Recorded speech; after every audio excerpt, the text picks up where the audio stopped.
사랑 내가 노래 아버지 은혜 내가 노래 그 사랑 변함없으신 거짓 없으신 성실하신 그 사랑 사강 갈 때 꺾지 않으신 꺼져가는 등불 끄지 않는 그 사랑 변함없으신 거짓 없으신 성실하신 그 사랑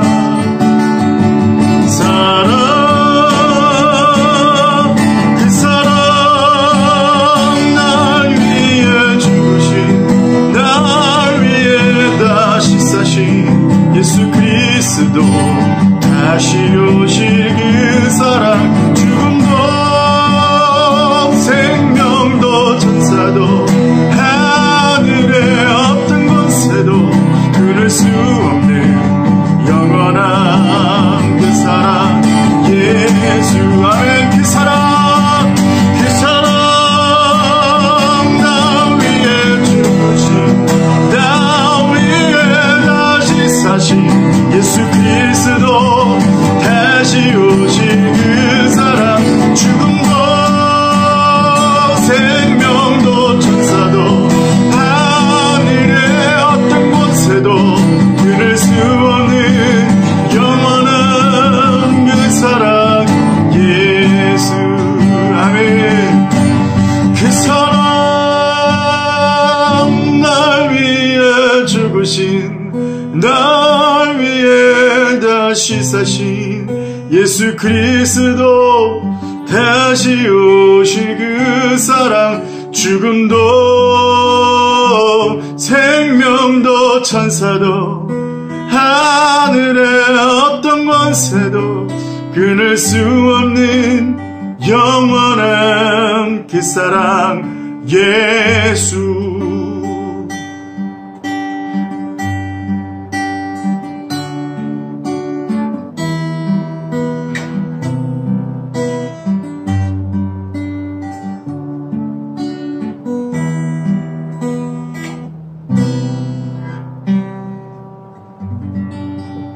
안녕하세요. 자카르타 한연합교회 중고등부 여러분 반갑습니다. 오늘은요 요한복음 21장 15절에서 17절까지 말씀을 가지고요 일으키는 힘이라는 제목으로 말씀을 좀 나눠보도록 할게요. 자, 우리가 저번주 고난주간과 부활절을 지냈습니다. 너무나 의미 깊은 절기고요. 그리고 우리가 정말 많은 은혜를 나눴죠. 오늘은 어떤 말씀을 나눌 거냐면 이 부활절 이후에 예수님의 행적을 좀 우리가 보려고 해요. 예수님이 잡히시던 날 밤에 모든 제자들이 부인하고 배신하고 또 도망을 쳤죠. 그런데 오늘 베드로라는 제자에 대해서 특별히 좀 얘기를 나눠보려고 합니다. 이 베드로는 어떤 사람이냐면 12제자 중에 수제자였어요. 그리고 정말 열정이 강한 사람이었고 그리고 정말 언제나 행동파였고 무엇보다 말이 제일 앞서는 사람이었습니다. 요한복음 13장 36절에서 38절 말씀 보면 이렇게 말하고 있습니다. 시몬 베드로가 이르되 주여 어디로 가시나이까? 예수께서 대답하시되 내가 가는 곳에 네가 지금은 따라올 수 없으나 후에는 따라오리라. 베드로가 이르되 주여 내가 지금은 어찌 따라갈 수 없나이까? 주를 위하여 내 목숨을 버리겠나이까? 예수께서 대답하시되 네가 나를 위하여 네 목숨을 버리겠느냐? 내가 진실로 진실로 내게 이르노니 닭 울기 전에 네가 3번 나를 부인하리라. 예수님을 위해서 목숨을 버리겠다고 하는 이 베드로 정말 대단하죠. 근데 이 베드로에 대한 예수님의 예언은요, 베드로가 예수님을 3번 부인하게 될 것이다 라고 말씀을 하고 있어요. 그리고 실제로 베드로는 예수님을 부인하게 됩니다. 마태복음 26장 69절에서 74절 말씀을 보면요, 베드로가 바깥들에 앉았더니 한 여종이 나와 이르되 너도 갈릴리 사람 예수와 함께 있었도다거늘 베드로가 모든 사람 앞에서 부인하여 이르되 나는 네가 무슨 말을 하는지 알지 못하겠노라 하며 앞문까지 나아가니 다른 여종이 그를 보고 거기 있는 사람들에게 말하되 이 사람은 나사렛 예수와 함께 있었도다며 베드로가 맹세하고 또 부인하여 이르되 나는 그 사람을 알지 못하노라 하더라. 조금 후에 곁에 섰던 사람들이 나와 베드로에게 이르되 너도 진실로 그 도당이라 네 말소리가 너를 표명한다 하거늘 그가 저주하며 맹세하여 이르되 나는 그 사람을 알지 못하노라 하니 곧 발기 울더라. 베드로가 예수님을 정말 3번 부인하죠. 자, 그리고 누가복음에 보면 그 다음 구절에 대해서 이렇게 나오는데 22장 61절에서 62절 말씀, 주께서 돌이켜 베드로를 보시니 베드로가 주의 말씀 곧 오늘 다우기 전에 네가 3번 나를 부인하리라 하심이 생각나서 밖에 나와서 심히 통곡하니라. 베드로는 정말 열의를 가지고 목숨을 다 바쳐서 예수님을 따르겠다고 했던 그런 사람이었습니다. 그런데 그것이 자신의 의지였고요. 결국은 그 결론은 뭐였냐면 예수님을 3번 부인하는 처지에 들어가게 됐죠. 베드로는요, 예수님을 따르는 데 있어서 실패했고 넘어졌고 정말 예수님을 부인하는 자리에 들어갔던, 예수님을 배신한 가룟 유다와 같이 다를 바 없는 그런 모습과도 같았습니다. 자, 근데 여기서 우리가 한 가지 주목해서 볼 것은 예수님께서는 사람을 대할 때 뭔가 패턴이 있다는 것을 좀 보게 되죠. 먼저는 가룟 유다에게 이렇게 했다는 것을 우리가 볼 수 있게 돼요. 마태복음 26장 23절을 보면 대답하여 이르시되 나와 함께 그릇에 손을 넣는 그가 나를 팔리라.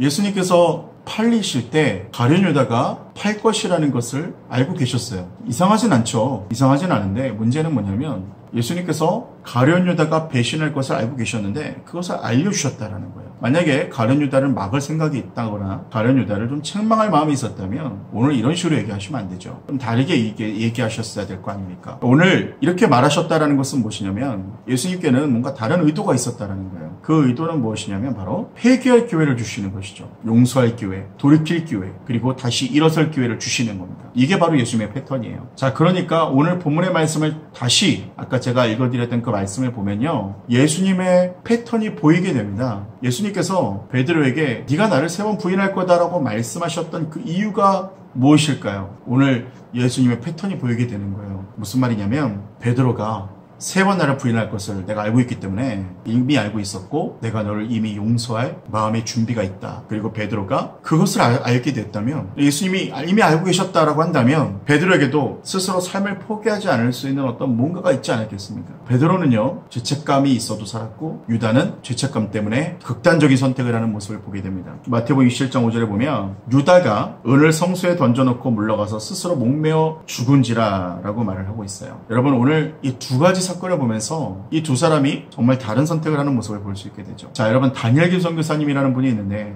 이 분이 미국 사관학교로 입학을 할 때 아버지께서 그렇게 말씀하셨대요. 힘들면 언제든지 돌아오라, 이렇게 얘기하셨다고 하더라고요. 그러니까 다니엘 선교사님이 사관학교에서 힘들 때마다 붙들어주는 원동력이 이거였대요. 나는 돌아갈 곳이 있다. 나는 돌아갈 곳이 있다. 여러분, 그렇습니다. 우리도 돌아갈 곳이 있어요. 너무나 지치고 혹은 죄책감에 시달릴 정도로 너무나 괴롭고 스스로 자학하는 순간이 있을 때에도 그때마다 우리는 예수님의 패턴을 기억해야 돼요. 여러분, 사람은 돌아갈 곳이 있으면 살아납니다. 돌아갈 곳이 있고 회복할 곳이 있으면 여러분 죽지 않습니다. 살아날 수 있고요, 다시 재기할 수 있어요. 여러분, 우리 모든 그리스도인들에게는 그런 특권이 있는 거예요. 넘어지고 자빠지고 정말 내 삶에 소망이 없는 것 같고 희망이 없는 것 같고 절망이 있는 것 같고 절망만 있는 것 같은 그런 삶에 있을지라도 예수님은 우리가 넘어지고 실수하고 자빠질 것을 아주 잘 알고 계셨어요. 여러분이 어떠한 처지에 있더라도 여러분은 돌아갈 곳이 있습니다. 저와 여러분은 돌아갈 곳이 있어요. 시편 103편 13절에서 14절 말씀까지에는 이렇게 얘기하고 있습니다. 아버지가 자식을 긍휼히 여긴같이 여호와께서는 자기를 경외하는 자는 긍휼히 여기시다니 이는 그가 우리의 체질을 아시며 우리가 단지 먼지뿐임을 기억하심이로다. 아멘. 하나님께서는 우리의 체질을 아시고 우리의 연약함을 아십니다. 여러분, 하나님께서 우리의 이름을 아시고 우리의 연약함을 아시고 우리가 넘어질 것도 아시고 우리의 절망도 아십니다. 우리의 아픔도 공감하세요. 여러분, 그렇기 때문에 그냥 넘어지고 자빠지고 힘들어할 것이 아니라 오늘 주님 바라보고 다시 일어나는, 또 돌아가는 저와 여러분 되시길 예수님을 축복합니다. 또한 예수님의 패턴을 또 하나 더 볼 수 있게 되는데 뭐냐면요, 요한복음 21장 17절의 말씀이에요. 3번째 이르시되 요한의 아들 시몬아 네가 나를 사랑하느냐 하시니 주께서 3번째 네가 나를 사랑하느냐 하심으로 베드로가 근심하여 이르되 주님 모든 것을 아시오매 내가 주님을 사랑하는 줄을 주님께서 아시나이다. 예수께서 이르시되 내 양을 먹이라. 예수님께서 베드로에게 오셔서 3번을 물으세요. 뭘 물으시냐면 네가 나를 사랑하니? 이걸 3번 물으시는 겁니다. 왜 3번이었을까요? 우리가 좀 예측할 수 있죠. 아까 앞에서 3번 부인했다고 말씀을 드렸어요. 3번 부인했고 그리고 3번 다시 사랑하느냐 여쭤보시며 사명을 주시는 모습이 오늘 보이게 됩니다. 이 질문을 던지고 이 말씀을 하실 때 우리가 눈여겨볼 것이 뭐냐면 베드로야 라고 말하지 않으시고, 베드로는 예수님이 주셨던 이름이었거든요.